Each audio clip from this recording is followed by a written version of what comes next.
Merhaba arkadaşlar. Cildim kurudu, elastikiyeti gitti, kırıştım, hemen bana güzel bir krem, losyon tarifi ver diyorsanız buyurun.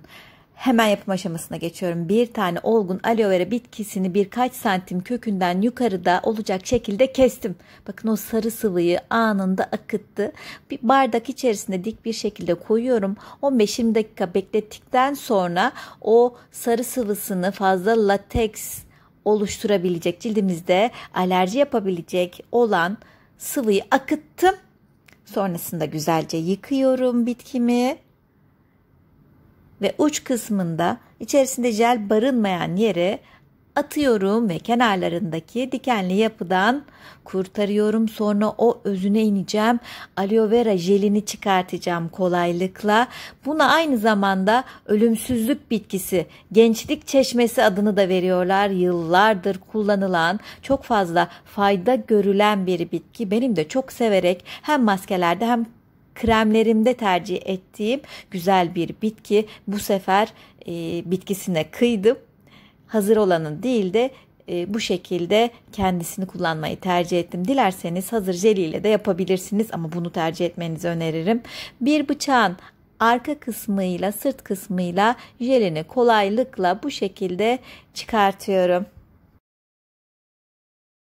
Aloe vera içerisindeki vitamin ve mineraller sayesinde cildimize o gerekli olan nemi veriyor.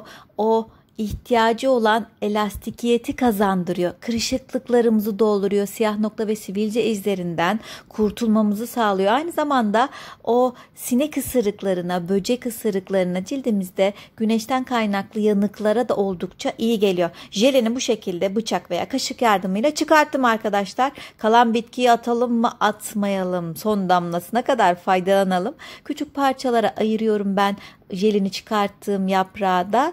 Bu şekilde parçalıyorum. Sonra hemen ellerimi de süreyim. Bakın hala içerisinde az da olsa jel var. Bunu bir kabın içerisine alıyorum. Ağzını kapatıp buzdolabında veya buzlukta da saklayabilirsiniz. O şekilde de kullanabilirsiniz. İhtiyaç olduğu anda çıkartıp sürüyorsunuz. Çıkarttığım jeli ne yapıyorum?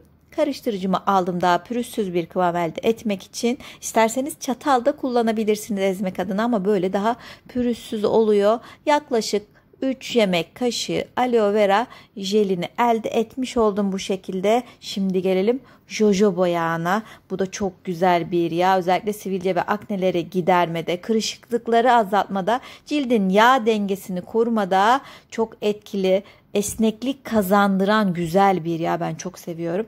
Bir de E vitamini derinlemesine bir nemlendirme yapalım. Hem de hazırladığımız bu losyonun, kremin ömrünü de uzatalım doğal bir şekilde. Bir tane de o yüzden E vitamini kapsülü ekledim. Karıştırıyorum. İsterseniz bu şekilde karıştırın. İsterseniz gene karıştırıcıya aktarabilirsiniz arkadaşlar.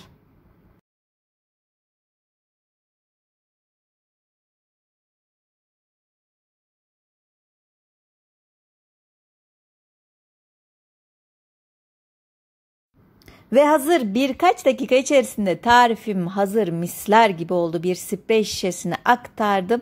Her kullanım öncesi iyice çarkalıyorum. Hemen ellerime uyguluyorum ama siz bir gün buzdolabında beklettikten sonra kullanmaya başlarsanız etkisinin daha fazla olduğunu görürsünüz. Hem daha katı, kremsi bir hal alacak hazırladığınız bu jel losyon.